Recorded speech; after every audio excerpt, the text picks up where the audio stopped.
On the corner of Rainier Avenue and 51st in the South Rainier Valley, something was being built. There was no explanation, just supports for footings and foundations and mysterious cylindrical structures.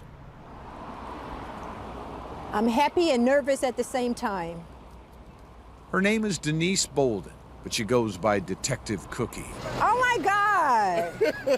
I haven't seen you forever. Her heart and soul belong to the Rainier Beach community. How are you? For many years, she was a street cop here. Now her job is community outreach. To walk with Detective Cookie is to understand what that even means. Hey, how you doing? I haven't seen you in a while. At the Red Wing Cafe, there's a portrait of her on the wall. Is it fair to call you an institution around here? Oh my God. Actually, you could say that, but don't say it because you're making me feel old. Actually, I grew up like a lot of these kids. I grew up in Chicago, in the projects of Chicago.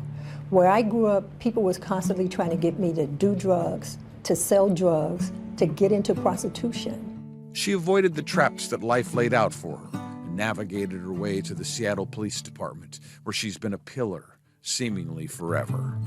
My whole thing, when I first started, I couldn't wait to get back to work.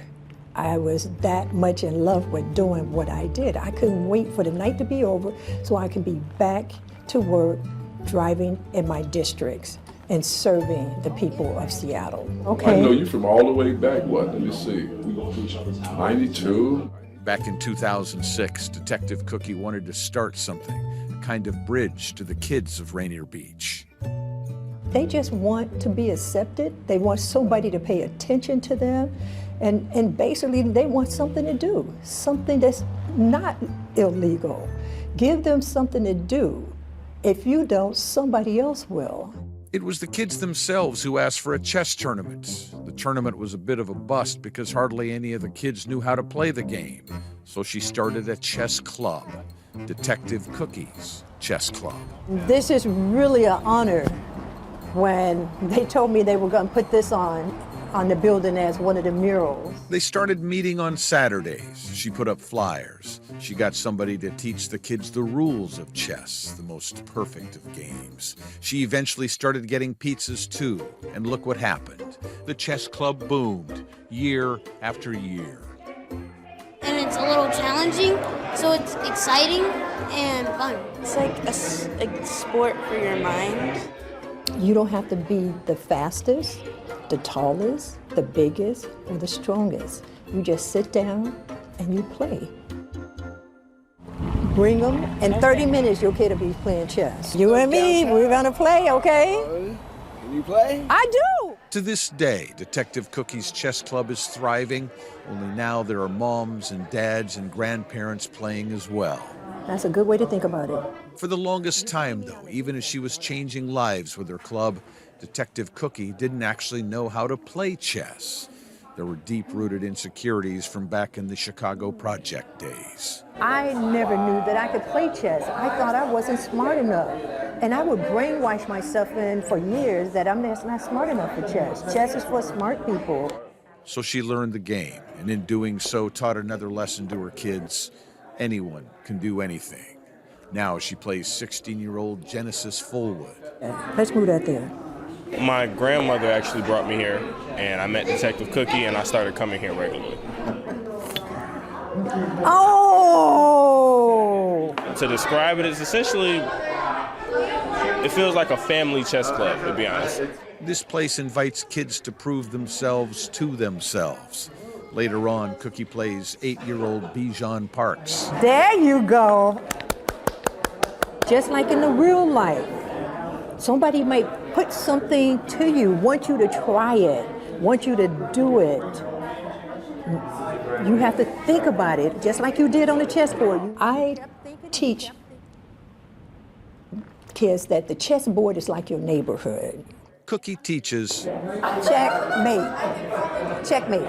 And the game teaches. So then what you do, you say, good game, good game. But I'm telling you, you really did play a good game. And the little club just keeps changing the world. So now chess has become the thing for cool kids. The cool kids are the ones who are playing chess. 43 years she's been a cop. 43 years she's been getting out of her car and engaging with her community. Thank you for being here. This is terrific. So imagine how Denise Bolden, Detective Cookie, felt this Saturday at Rainier Avenue and 51st, where the construction was now finished. Thank you, Detective Cookie, for really inspiring our police department and really inspiring our officers to make sure the community is at the forefront of what we do every single day. Turns out those cylindrical structures were giant chess pieces, a king and a queen. 16 years later, not only are we successful, but we now have a chess park in the heart of Rainier Beach community. Turns out this beautiful place is a chess park, the Detective Cookie Chess Park, a dream come true. 1, 2, 3! Yay! It's official! And it turns out that when you pour your heart into a place and an idea and into people, young people, for 43 years, the world finds a way to say thank you.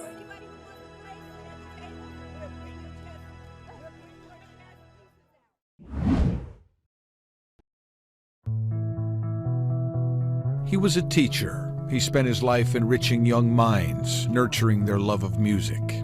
He won the Golden Apple Award, a prestigious honor for teachers who make a dramatic difference. His has been a loving family, 2 boys, a wife of 51 years, Kathy. His name is Walt Timpey. By all accounts, he's never had a bad word to say about anybody.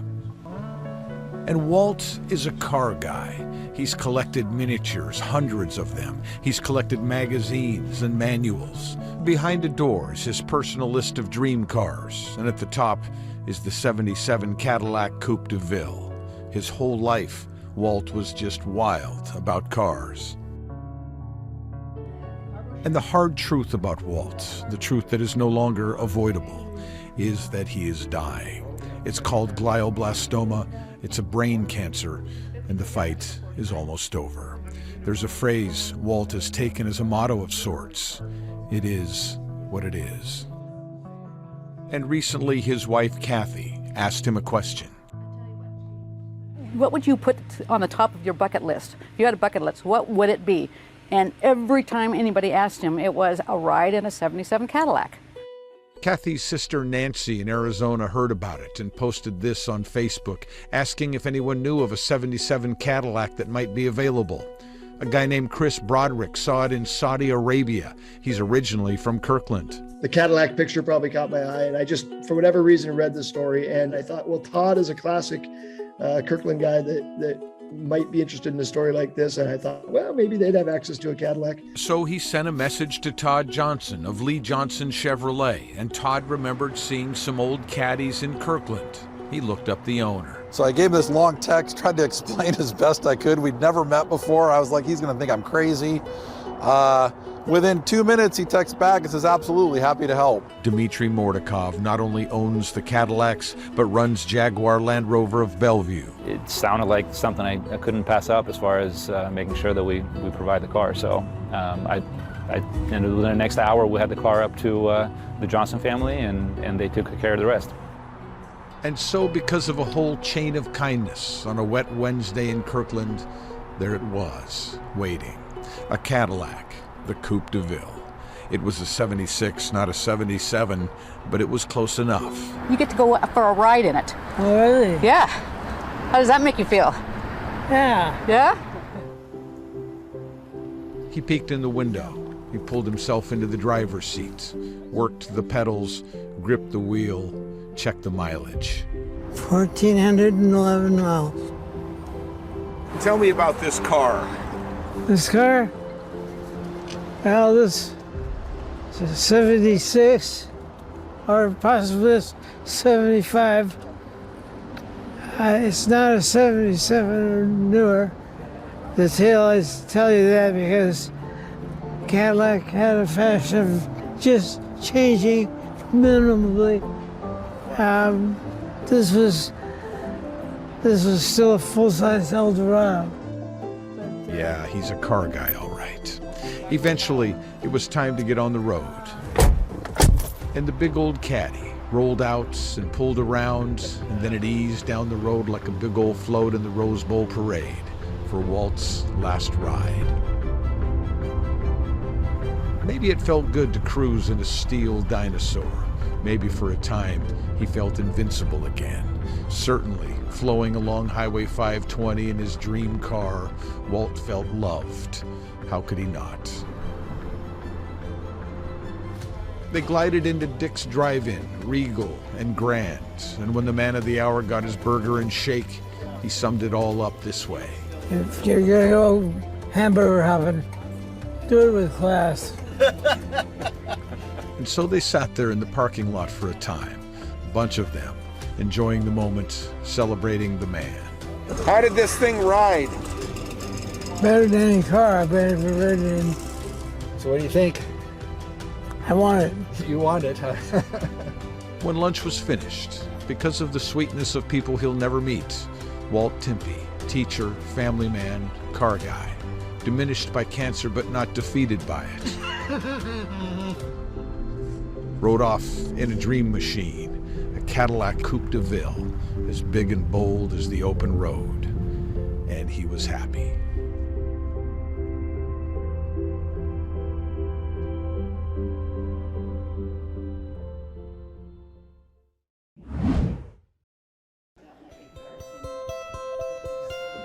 Her name is Elma Johnson. She's a sweetie who spent 96 years caring and volunteering and working to make things better. Hers is a knowing smile. One of the things Elma knows is how to make a blackberry pie that'll knock your socks off. I had an old pickup truck, and I drove up the old logging roads, and I would find patches of wild blackberries. These days, her daughter Susan lends a helping hand. She watches the way Elma used to watch her mom. I watched my mother and learned from her. She made good pies. How many pies do you think you've made over the years? I would say maybe 500. There is no recipe. What has been handed down isn't written down. How do you know how much to put in? By guess and by golly. The fingers don't forget, not even after 96 years. I'm not happy to be famous. Well, I got bad news for you. You're going to be famous.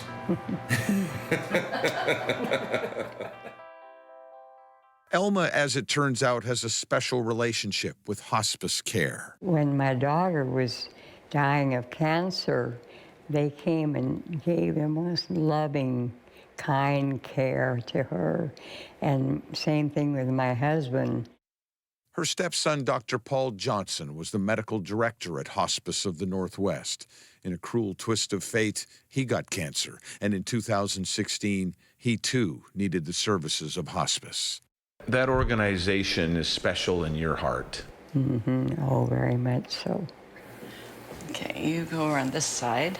Okay. Susan was a volunteer for hospice back in the day, and she was an organizer of the annual hospice auction in 2009. All the other people lined up with their mile-high cakes and brownies for a year and lemon meringue. And here's my mom standing in line with her little pie. And I have to confess, I felt like I was about 12 years old again. It's like, oh, Mom. You were embarrassed. I was embarrassed. A funny thing happened that night. Elma's offering sold for $300, more than all the other fancy desserts, and Susan ate humble pie over a humble pie. And year after year, it kept happening. Jennifer Pittner is the event planner at Hospice of the Northwest. So in 2011, her pie sold for $2,000. Oh, that was beautiful. Oh, my God. In 2012, $5,900. Isn't that gorgeous? Pretty, yeah, it looks good. Oh. And then in 2015, it hit $10,000. Well, let's put it right here. 2018, $36,450. The crust is so tender. It's crazy. Yeah. And so this year, when Elma completed her blackberry pie and hand-delivered it to Corporate Air Center in Burlington, where the auction was to be held, she knew it was a big deal. But how could she have been ready for this? Here comes, ladies and gentlemen,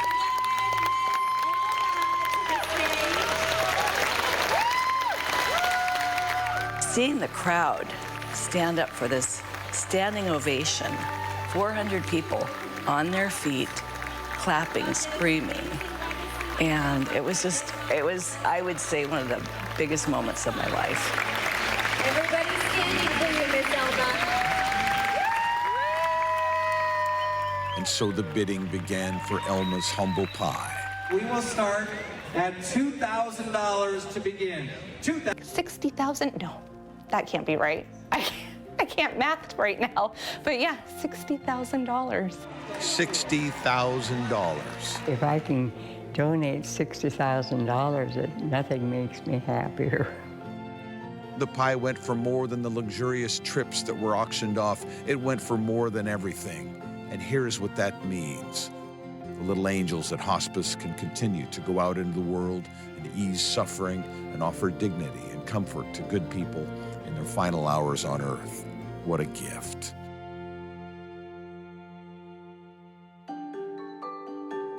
But why, you may ask?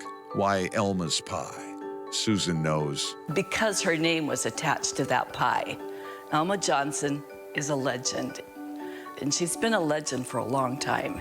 In 13 years, her blackberry pies have brought in close to $200,000. You must be very proud of that. I am proud of that, yes. Her name is Elma Johnson. She's a sweetie. Her daughter needed hospice care, and her stepson and her husband. Hers is a knowing smile. She makes a wild blackberry pie that'll knock your socks off. Hi everyone, I'm Preston Phillips from KOMO News. Thanks for checking out the KOMO YouTube channel. You can see more of our videos right here by clicking on the video links for more news from the Seattle area and Western Washington. Oh, and don't forget to click the subscribe button below so you don't miss our YouTube updates.